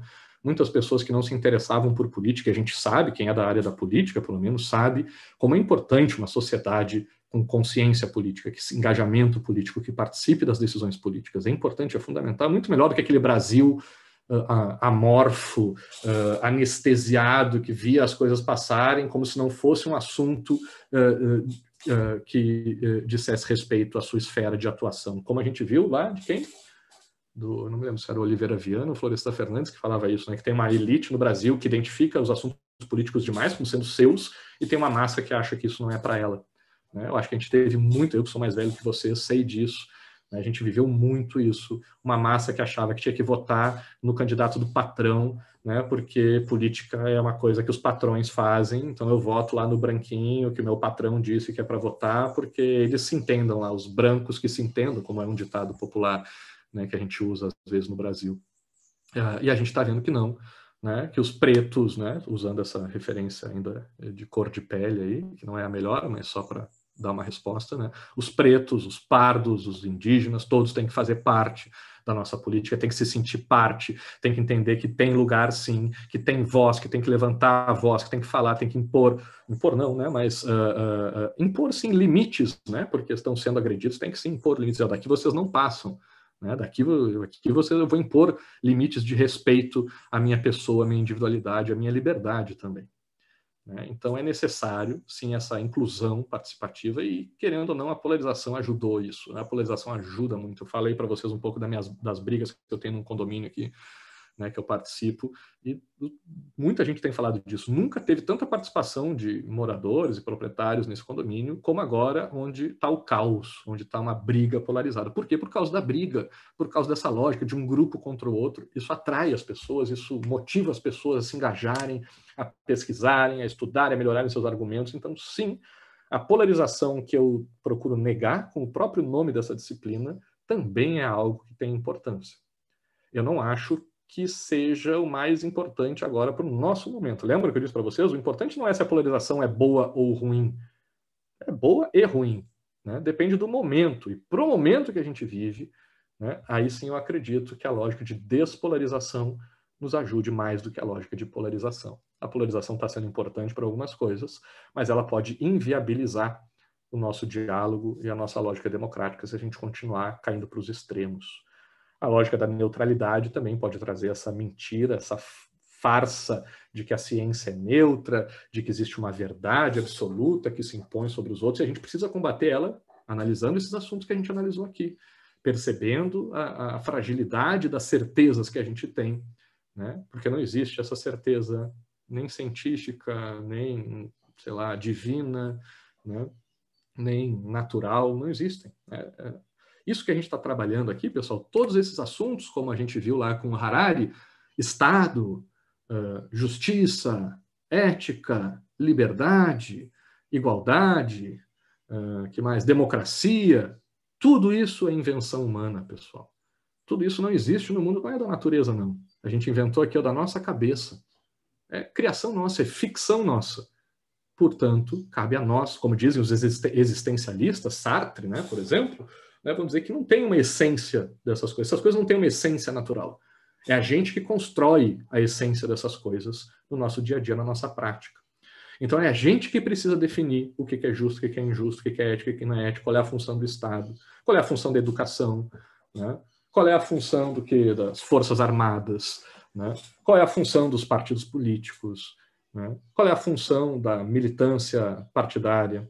Tudo isso são criações humanas, são linguagens, são ficções que a gente cria através da nossa linguagem complexa, né? E que só nós podemos definir elas. Em conjunto, muito provavelmente pelo que a gente discutiu aqui, através da lógica democrática, que parece ser a mais flexível, a mais abrangente, a mais inclusiva, né? E principalmente acho que é mais flexível, porque permite, se a gente mudar de ideia, se no futuro a gente quiser ser uma outra sociedade, a lógica democrática permite isso, né? Então é importante a gente ter essa noção. É importante a gente lembrar também que faz parte da nossa complexidade o fato de que nós somos, ao mesmo tempo, humanos, que nos diferenciamos do resto dos outros animais através da nossa linguagem ficcional, né, da nossa capacidade de criar coisas que não existem, mas somos, ao mesmo tempo, bichos, somos animais, a gente tem necessidades básicas, animais, biológicas, seguimos, ao mesmo tempo, o princípio da necessidade, o princípio da contingência. Né? Então, a gente precisa também aprender a conciliar esses dois lados. Nós não somos simplesmente um ser fora da nossa natureza, fora do nosso mundo, diferente de todo o resto, né, extraterrestres nesse planeta. Não, nós somos terrestres aqui, assim como a pedra, assim como a árvore, assim como o cavalo. Igualzinho, somos parte desse mesmo planeta. Né? Somos bicho, né, coisa, que nem esses exemplos que eu dei, mas temos uma característica que nos distingue, né, que é essa capacidade de criar ficções, de sonhar com coisas diferentes do que o mundo natural nos dá, de criar realidades que não existem, de criar mundos melhores do que aquele que a natureza nos deu. E isso é o que nos faz humano, é isso que nos diferencia dos demais animais, é isso que nos diferencia da natureza, das coisas. Né? Não, isso não faz com que a gente deixe de ser um animal, de ter aspectos biológicos que guiam nossas necessidades, que fazem com que a gente seja diferente uns dos outros, né? Com que faz com que as nossas sociedades queiram defender valores e eliminar outros, né? E, portanto, a gente estabelece, sim, o que é certo ou errado, né? E a gente busca o que é certo também porque nós somos humanos, porque temos essa visão de mundo ideal, porque somos idealistas, e por isso, pessoal, eu acho que, no fundo, deveríamos todos, no final das contas, sermos de esquerda com base no que eu disse, né? De esquerda com base na lógica de que ser de esquerda é ser idealista, né? Temos que reconhecer, de certa forma, teremos que ser ao mesmo tempo de esquerda e de direita. Temos que ser de direita, de reconhecer que somos animais, que temos desejos, né? Não adianta ficar sonhando com um mundo ideal onde todo mundo vai ser belo, bondoso, solidário, que a gente não é bem assim. Como eu disse, vocês não vão abrir mão da Ferrari de vocês, do patrimônio de vocês, para salvar as pessoas que estão morrendo de fome. Quando chegar na hora do vamos ver, vocês vão proteger os luxos, os privilégios de vocês. Por mais bondosos que sejam, por mais caridosos que vocês sejam, vocês não vão ir viver, compartilhar a pior vida que existe no planeta Terra com a pessoa que tiver mais necessidade nesse planeta. Né? Bom ou ruim? Que bom, porque senão todos nós acabaríamos, né, na desgraça junto com as pessoas que mais passam necessidade e não perderíamos a capacidade de ajudá-las. Então é importante que a gente mantenha alguma condição de trabalhar e de contribuir socialmente, né, sem perder a noção desse lado animal e humano ao mesmo tempo. Então temos que ser de direita, né, no critério que eu estou utilizando, né, temos que ser de direita e reconhecer o nosso lado animal, humano, os nossos desejos, os nossos individualismos, as nossas vontades da gente conseguir coisa para a gente, mais do que a gente se preocupa com estranhos, tá? Isso é natural da gente, negar isso seria quase que uma hipocrisia, se não uma efetiva hipocrisia, né? Mas se satisfazer com isso, com essa visão de direita de que somos animais, então é tudo diferente, então foda-se, a natureza é assim, faz da gente um bicho, no pior sentido que a gente usa para essa palavra. Faz da gente uma coisa animal, no pior sentido que a gente usa essa palavra. Nos desumaniza, faz com que a gente não tenha nada que nos diferencie do resto das outras espécies, dos outros animais. Né? A gente é muito parecido com eles, mas temos características que nos distinguem. E essa principal característica, de acordo com alguns autores como Harari, é a nossa capacidade de usar a linguagem ficcional, e a linguagem ficcional significa a criação de mundos que não existem. E a gente cria mundos que não existem não para criar mundos piores do que o que existem, mas sim para criar mundos melhores do que o que existem. E isso a gente chama de idealismo. Isso a gente chama de uma busca de um mundo melhor. Isso a gente chama de um esforço, uma busca de progresso, de diminuição das desigualdades, das diferenças, das injustiças. E a gente chama isso de esquerda, né? Então, sim, para sermos humanos, para não sermos animais, precisamos ser todos de esquerda. Mas, para não sermos pessoas que vivem no mundo da ficção, do ideal, sem conexão com a realidade, precisamos ter um pé na direita também e saber entender a realidade da natureza, da diferença entre os seres humanos, né? A realidade que se impõe a nós, o nosso lado bicho, animal. A gente precisa aprender a reconhecer ele também, o nosso lado competitivo, né, ganancioso, que temos, todos nós temos, não vamos fingir que não, nós temos isso. Né? Então, para sermos sérios na análise dessas questões, precisamos reconhecer esses dois lados. Por quê? Porque a vida é complexa, pessoal. Lembra daquela teia, né? A gente tem que ser animal e humano ao mesmo tempo, a gente tem que ser de esquerda e de direita ao mesmo tempo. A gente precisa entender que o Estado é importante ser social e ser liberal ao mesmo tempo, que a justiça tem que ser premiativa e compensatória ao mesmo tempo. Como é que faz isso? É difícil, é muito difícil. Como é que faz? Não sei. Sinceramente, minha resposta para vocês aqui no final do curso é dizer que eu não sei o caminho da gente resolver esses problemas. Eu não tenho uma resposta para dar para vocês. O objetivo desse curso não é dizer, olha, me sigam, que eu sou o cara que tem a resposta para vocês. Eu quero mostrar para vocês o quão complicado é e o quão difícil a solução é. Mas, certamente, a solução não é no caminho que a gente seguia antes, de verdades e certezas, né, dentro de assuntos tão complexos como esse que a gente está trabalhando. A gente precisa admitir essa complexidade. E qual é o primeiro passo, quer dizer, e qual é a primeira lógica a lógica também mais mística, né, por trás dessa, mais, sei lá, filosófica, religiosa, doutrinária, que a gente pode trazer aqui para explicar essa complexidade? Eu gosto muito dessa explicação oriental do Yin Yang. Tudo isso que eu expliquei para vocês aqui nesse tempo todo, tão difícil, eles explicam com um desenho, né, de que o preto e o branco são interdependentes e complementares, de que o bem e o mal são interdependentes e complementares, de que o certo e o errado funcionam assim, de que o justo e o injusto funcionam assim, de que o Estado social e o Estado liberal funcionam assim, né? De que a esquerda e a direita funcionam assim, a liberdade e a autoridade funcionam assim, a igualdade e a diferença funcionam assim, tudo funciona assim. A democracia representativa, a democracia direta funciona assim. Tudo isso que a gente ocidental aqui leva tanto tempo falando, usando tantas palavras difíceis para explicar, os orientais conseguiram explicar há muito tempo atrás com um desenho, né? Então, eu acho que esse desenho simboliza isso, é uma explicação difícil, às vezes, da gente explicar em palavras, mas para quem entende o significado dessa figura, dessa imagem, ela consegue explicar uma coisa muito complexa de uma forma bastante simples, né? Então, talvez haja caminhos para a gente começar a trabalhar essas coisas, né? Mas a gente não é oriental, né? Nós somos ocidentais, e para a gente precisa de coisas mais concretas para poder entender esse mundo que a gente vive e trabalhar as soluções que a gente procura encontrar para eles. Temos aqui um brasileiro, um educador, que eu acho que serve de referência para essa nossa análise, que vai nos dizer, né, que quando a educação não é libertadora, o sonho do oprimido é ser o opressor, e tem a ver, eu quero botar isso depois daquele desenho do Yin Yang, né, para mostrar que se a gente ficar brigando do branco e do preto, a gente vai reproduzir, na prática a gente fica tentando ou fazer com que a bolinha toda vire branca ou que a bolinha toda vire preta. Isso é o sonho do oprimido, né? É ganhar do opressor e se tornar ele, é mandar na bolinha como um todo, é definir as verdades do mundo, as regras do Estado, né? É se vingar daquilo que sofreu, né? E a gente precisa pensar em estratégias alternativas para isso, que não sirvam só de reprodução da mesma lógica que nos trouxe até aqui, né? Então, a visão dessa dialética, dessa complexidade, desse yin-yang, precisa ser libertadora, como diz o Paulo Freire. A gente precisa pensar em caminhos diferentes disso, né? Que construam uma realidade diferente dessa. O Hegel falava, né, também a mesma coisa, de que a liberdade entre o senhor e o escravo só vai ser alcançada quando ninguém mais quiser ser senhor nem escravo, né? Quando dois pararem de tentar ocupar qualquer um desses papéis.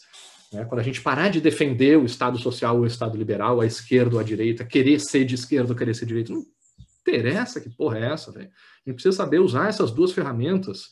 São ferramentas, são visões de mundo, cada uma tem que ser respeitada porque tem seu valor, tem sua importância, sim, tem a sua aplicação, tem horas que uma funciona mais do que outra.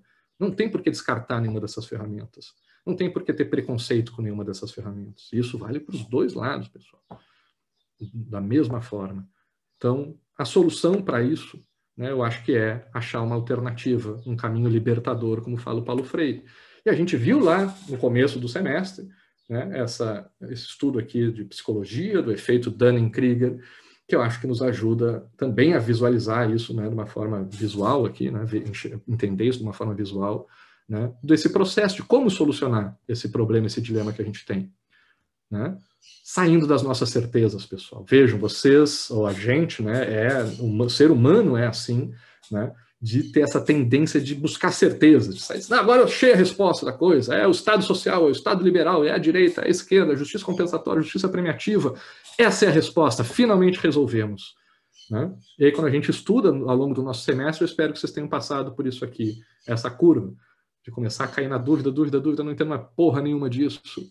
Eu falei para vocês que é assim que se faz pesquisa séria, é passar por esse conflito, essa angústia de achar que não sabe mais nada. Né? E aí, a partir dessa reflexão, a gente aos poucos começa a ajustar, a ter um pouquinho mais de entendimento sobre as coisas, sem nunca voltar ao ponto de certeza, porque o ponto de certeza inicial é extremamente prejudicial. Tá? Então, vamos abandonar as nossas certezas, né, as nossas convicções absolutas sobre verdades que mandem, que determinem a lógica do mundo. Vamos aceitar humildemente a dúvida, né? O só sei que nada sei de Sócrates lá. Vamos baixar nossa cabecinha, vamos aceitar, vamos, né? Vamos dar aula que nem eu estou dando aula aqui para vocês. Eu não sei a resposta, gente. Não estou aqui para tirar onda de professor que sabe tudo, não. Né? Pelo contrário, eu estou aqui para ser um cara que chama vocês para a gente construir junto essa resposta. Né? Uma resposta sempre aberta à mudança, sempre aberta a ouvir quem pensa diferente. Né? Sempre aberta ao aprimoramento. O Michael Sandel, esse que eu falo lá, professor de Harvard, ele conclui o curso dele dizendo isso, olha, o que eu faço com vocês aqui no curso, ele traz também sempre esse debate de dois lados, e ele explica, ele diz, olha, gente, né, isso que a gente está fazendo aqui, isso já é feito há muito tempo. Né? O que o Bentham e o Kant vão lá discutir sobre a ética utilitarista, ou deontológica, ou categórica, né? É isso.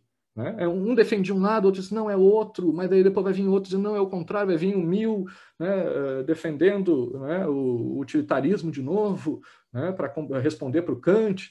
Então, tipo, é isso que a academia faz em toda a sua história. Vir uma pessoa dizendo que a Terra é o centro do universo, depois vem outra que diz que não, aí depois vai vir uns outros dizendo que a Terra é plana e a gente vai ter que dar um jeito aí de mostrar que não. Não tem problema, para isso que serve a natureza, a ciência.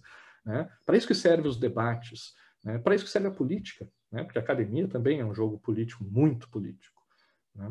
Então, a gente precisa manter essa lógica democrática aberta também na academia. Aberto a esse diálogo, a essa contraposição de ideias diferentes, que uma ideia se contrapõe à outra, que a gente parta de princípios filosóficos gerais e abstratos e traga para casos concretos, né, do nosso dia a dia, que a gente palpáveis, né, e depois volte para os princípios gerais para revisá-los, para ver se eles estão certos mesmo. Né? Mas eu entendo, pessoal, que alguns e algumas de vocês talvez não gostem muito. Imagino que vocês ficaram até aqui, talvez vocês tenham uma aceitação maior dessa visão filosófica sobre esses assuntos. Né? Mas eu entendo que muita gente não... Eu adoro isso, sempre gostei muito dessas discussões filosóficas, mas eu entendo que tem gente que não gosta. Minha mãe é uma pessoa que diz, Maurício, para com essa filosofia, como é que vive as coisas, como é que faz, o dia a dia tá aí daí, o que eu faço com esse blá blá blá todo aí, Maurício?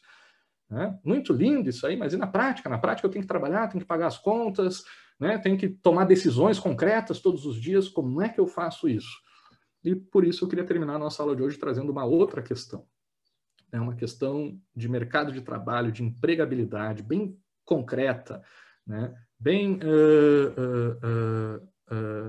palpável, assim, né? Nada abstrata, nada filosófico, bem específica.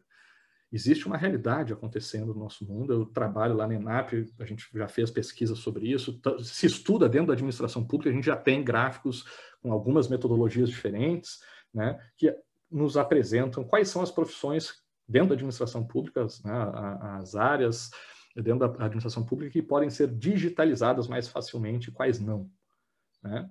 A gente vê isso em outras áreas, no mercado privado também, né? E existem empregos com certas características que já existem estudos que mostram que empregos com uma determinada característica estão em risco, estão diminuindo abruptamente, né? Coincidentemente, são empregos da chamada classe média, né? Não são nem os mais pobres, nem dos mais ricos, da classe média.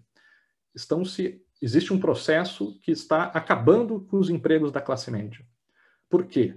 Porque existem 3 categorias, basicamente, de empregos dentro da nossa sociedade. Empregos da classe mais baixa, mais pobre, que é emprego manual, emprego básico, é o garçom, é o motorista de Uber, né? São coisas que as máquinas ainda não fazem porque tem alguma impossibilidade tecnológica, ou porque exigem relações humanas, né? Que não permitem, sei lá, cuidadores de creche, de idosos, coisas assim.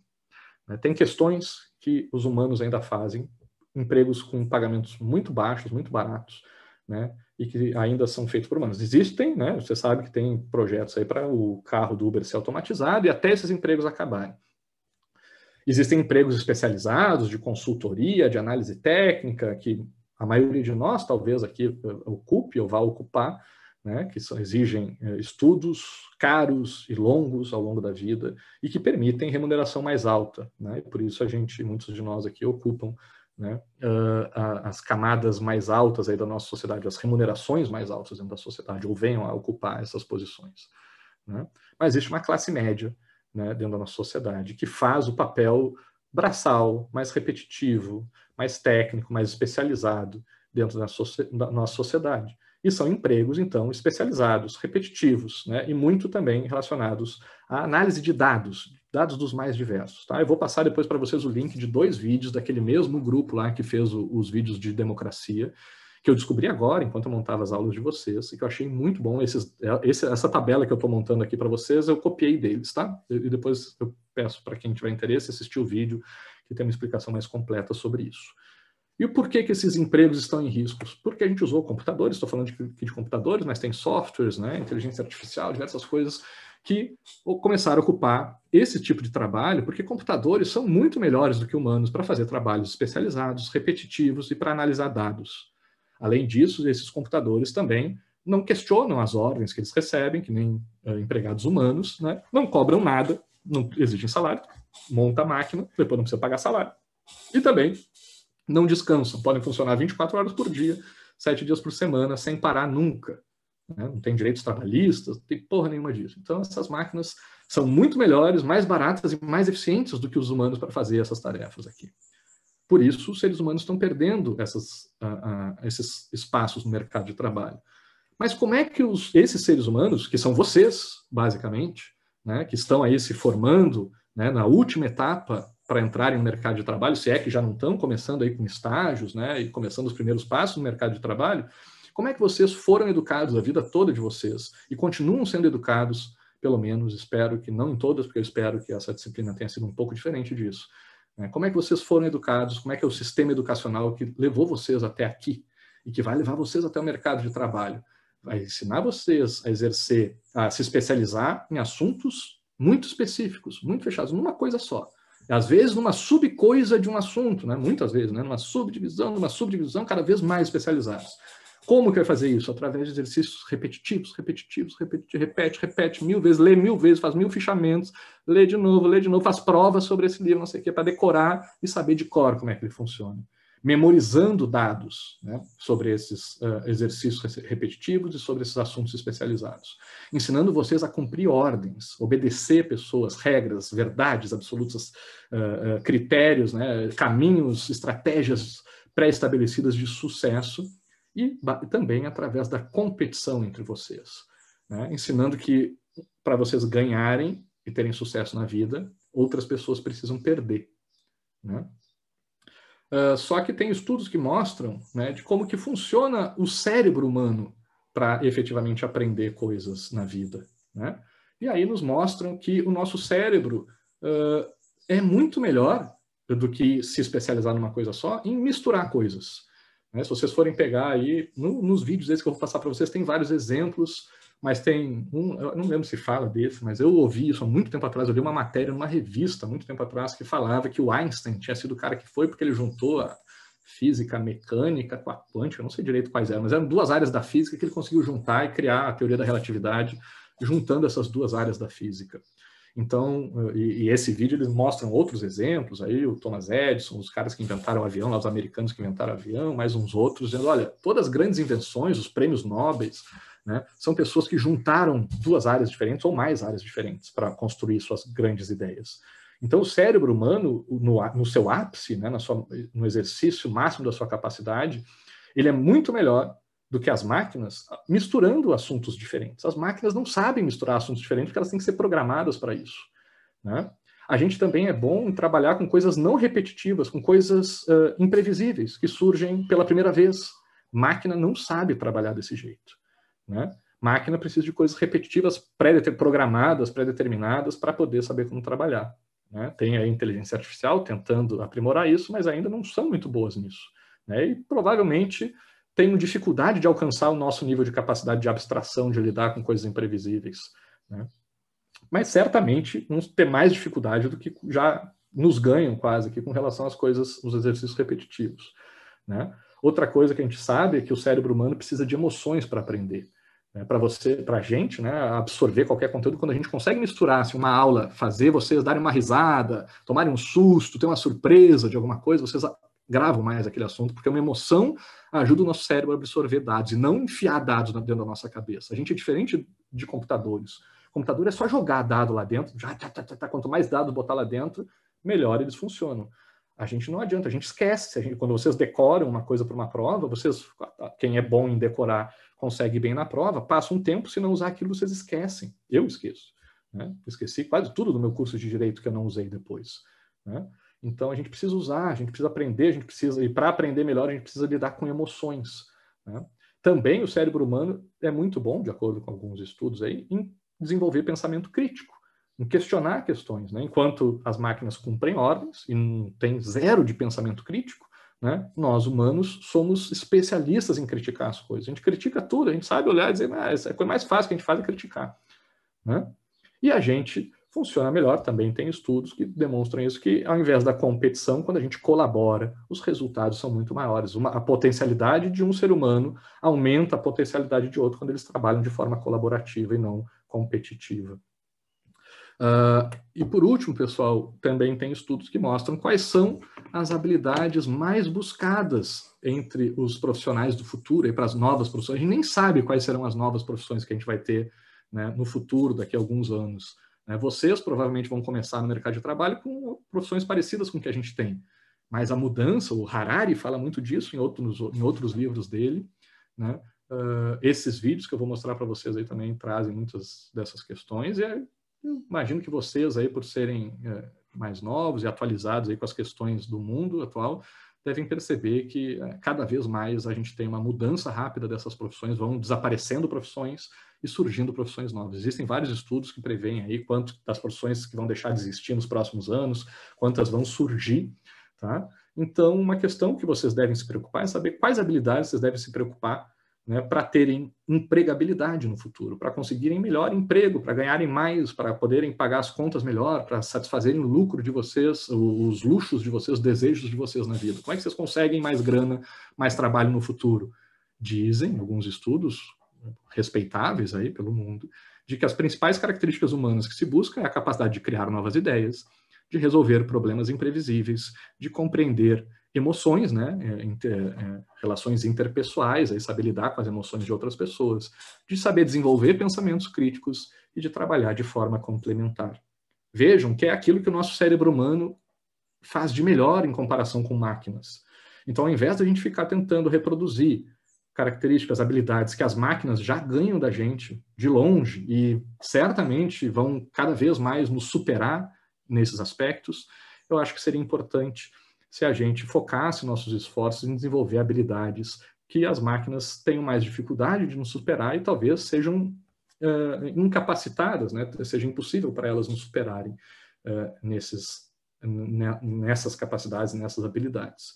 E eu espero que essa disciplina tenha ajudado vocês de alguma forma, em algum pontinho. Eu sei que nada é mágico, não vai ter nenhuma revolução aqui, eu não tenho essa ambição, mas que algum dos temas que a gente trabalhou aqui tenha despertado, né, novas ideias em vocês, que tenha ajudado vocês a desenvolver pensamento crítico, né, que vocês tenham aprendido a trabalhar de forma complementar com esses assuntos que a gente está trabalhando, né, e que os exercícios aí de grupo, de debate, tenham ajudado vocês a trabalhar em grupo e colaborarem também entre as pessoas, que vocês tenham, de alguma forma, conseguido desenvolver alguma capacidade de lidar com as emoções nos debates também, né? Alguém criticou o argumento de vocês, falou alguma coisa que vocês não concordam, né? E que algumas das provocações que eu ou que os colegas ou as colegas fizeram tenham ajudado vocês a lidar com situações que vocês não previam, com situações diferentes do que com a que vocês estavam acostumados. Tá? Então, acho que todas essas questões aqui, eu não conhecia isso aqui antes desse semestre, eu vi depois, agora, construindo a nossa aula sobre democracia representativa ou democracia direta, foi que eu achei o vídeo sobre que traz essa tabela, exatamente essa tabela que eu só traduzi do espanhol aqui para o português e dei uma adaptada. Tá? Mas é a mesma coisa, só roubei de lá, não é meu isso aqui, não é invenção minha. Eu achei que se encaixava muito bem aqui com esse encerramento da disciplina, para também trazer uma coisa mais concreta de vocês buscarem espaço no mercado de trabalho, porque o mundo do futuro vai ser muito diferente do que o mundo que tem. A gente está tendo agora essa pandemia, a gente está vendo que talvez o negócio não vá passar tão rápido, que talvez as mudanças estruturais no mundo sejam mais rápidas e mais drásticas do que a gente imaginava. E que talvez as máquinas, né, as inteligências artificiais aí comecem a atuar no nosso dia a dia de forma mais rápida. Eu que trabalho um pouco com isso, com esse processo de digitalização de serviços, o que eu tenho visto são análises que apontam para uma tendência de aceleração grande nesse processo de transformação dos trabalhos humanos para trabalhos de máquinas, a trabalhos digitais, tá? Serviços digitais, mais especialmente falando. E eu me preocupo com vocês, né? Me preocupo comigo também, porque já está acontecendo na minha realidade, eu não sou tão velho assim, ainda tenho algum tempo aí para ocupar no mercado de trabalho, então eu acho que eu vou sofrer. Já sofro um pouco disso e vou sofrer, acho que ainda mais essas consequências. Vocês que estão começando a entrar no mercado de trabalho agora também vão sentir isso mais ainda do que eu, certo? Então acho que é importante vocês se preocuparem com isso. Mas como vocês se dizem aí de esquerda, né, e têm empatia com o outro, com não sei o que lá, então acho que é importante vocês reconhecerem, né, que não basta só pensar para vocês, mesmo que vocês não sofram isso, né, mesmo que vocês não precisem, sei lá, que talvez essa mudança não afete o mercado de trabalho de vocês, essa mudança vai afetar o mercado de trabalho, talvez, de outras pessoas mais novas que vocês, né, talvez dos filhos de vocês, né, mas como vocês ainda não são muito novos, não sei se algum de vocês ou alguma de vocês aí já tem filhos, acho que não, né, eu uso da minha idade e da minha situação, né, para pedir para vocês se preocuparem com os mais novos, né. Eu tenho meu filho pequeno, que a previsão que se tem dessa mudança aqui, desses serviços, desse mercado de trabalho, é de 20, 30 anos. Então, provavelmente, esse desaparecimento de certas profissões e surgimento de outras, né, a previsão é de que aconteça em 20, 30 anos. Vai ser quando o meu filho vai estar entrando no mercado de trabalho. Vocês ainda vão estar certamente no mercado de trabalho, vão estar na metade da vida profissional de vocês aí. Eu vou estar terminando, né? Mas como é que eu ensino meu filho a se preparar para o mercado de trabalho se eu não sei quais vão ser as profissões que ele vai ter que trabalhar? Né? Como é que eu faço isso? Né, como é que eu preparo ele? Eu acho que é desenvolvendo essas habilidades aí que eu estou colocando aqui nesse slide para você. Tem um passarinho que pousou aqui na minha janela agora. E acho que aprendendo na criação do meu filho aqui, que é um desafio muito grande, de como ensinar vocês, e aprendendo com vocês aqui nessa disciplina também, de como educar ele, porque como eu falei para vocês, esse processo é de duas mãos. Por isso, a surpresa da aula de hoje é o meu filho, que obviamente veio fardado aqui. Espera aí, cara, não aperta aqui. Né? Para se vocês não têm os filhos de vocês aí, para vocês ainda deixa eu parar aqui de compartilhar. Se vocês ainda não têm os filhos de vocês para se preocuparem, tem o meu tá, o nome dele é Arthur, tá? Ele está cabeludo desse jeito aqui, porque a gente tem respeitado aqui o isolamento durante a pandemia. Coitado, está com o olho cheio, ó. Vai escrever para o pessoal aí alguma coisa. Eita, peraí. Tem um monte de gente ali falando contigo, sabia? Diz oi, pessoal. Fala, oi, pessoal. Manda beijo. Faz assim. O pessoal tá ali. Então, pessoal, é isso que eu queria deixar para vocês. Como eu acho que eu comecei o semestre aqui me expondo enquanto pessoa para vocês, das minhas ideias, pedir para vocês... Ele é louco pelo chimarrão aqui, então tem que cuidar. E me abrindo para vocês aqui com relação às minhas ideias, questões da minha vida também, pessoais e tal. Acho que isso faz parte desse processo também. Achei que ia ser bacana aqui terminar as explicações trazendo o meu filho, que eu já falei tantas vezes para vocês sobre ele. E acho que é bacana aqui para a gente criar laços também diferentes do que só os profissionais aqui acadêmicos, e a gente entender o lado humano que está por trás de todos nós aqui. E serezinhos pequenos e novos como ele tem em todos os lugares. Vocês daqui a pouco talvez tenham os de vocês ou não sei. Mas vão existir novas gerações aí que vão precisar de novas habilidades, novos pensamentos. E a gente precisa achar um jeito de desenvolver essas novas formas de educação. Eu não sei como é que elas são, mas tentei com vocês aqui fazer alguma coisa de diferente. Né? Tenho certeza, pela impressão que eu tive de vocês, que vocês concordam que a disciplina foi diferente. Né? Imagino que vocês tenham críticas, dizer, olha, professor, isso aqui foi ruim, isso aqui não foi muito legal, não me acrescentou em muita coisa. Né? Mas acho que também tem coisas que talvez tenham sido boas, que vocês possam me ajudar a manter. E aí, por isso, a proposta para a próxima aula é que vocês me digam o que a gente mantém e o que a gente altera aqui na disciplina, para a gente juntos conseguir construir, né, novas formas de educação, de pensamento crítico e de preparação aí para o mercado de trabalho, seja para quem se quiser se preocupar com coisas materiais, ou também se preparar para essas discussões filosóficas, né, acadêmicas, teóricas, sobre todos esses conceitos que a gente analisou, que, querendo ou não, são fundamentais aqui para a gente definir a nossa vida política, né, e organizar melhor a nossa sociedade aqui, que está precisando melhorar bastante. Tá? Então, agradeço a todos e todas vocês. Cara, tá empolgado, gostou da aula?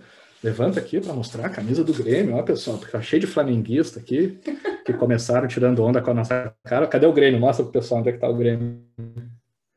Cadê o Grêmio? Tá aqui o Grêmio, né?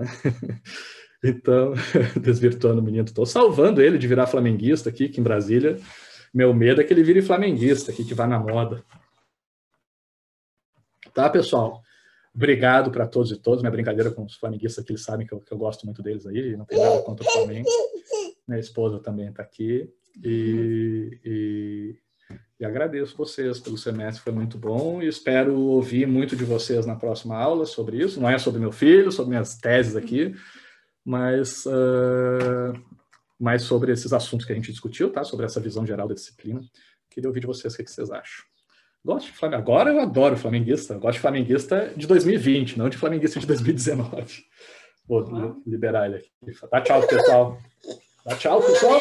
Ó, viu? Como é que a gente tem que botar limite nas crianças aqui? Educar não é só dar liberdade, tem que pôr limite também. Tem que ter autoridade, não só liberdade. Não é, baixinho? Manda beijo. Manda beijo, pessoal. Fazendo. Não vai mandar beijo? Tchau, um beijo. Ele não manda beijo quando a gente pede, só quando ele quer. Falou. Não briga. Falou, pessoal. Agradeço a todos e todas. Não está familiarizado com a turma. Quando a gente for num boteco, aí eu levo ele junto. Vocês ficam cuidando dele. Valeu, galera. Obrigado mesmo por tudo. Se alguém quiser fazer algum comentário aí, passo a bola para vocês. Se não, conversamos na quarta-feira. Valeu, pessoal. Obrigadão, hein?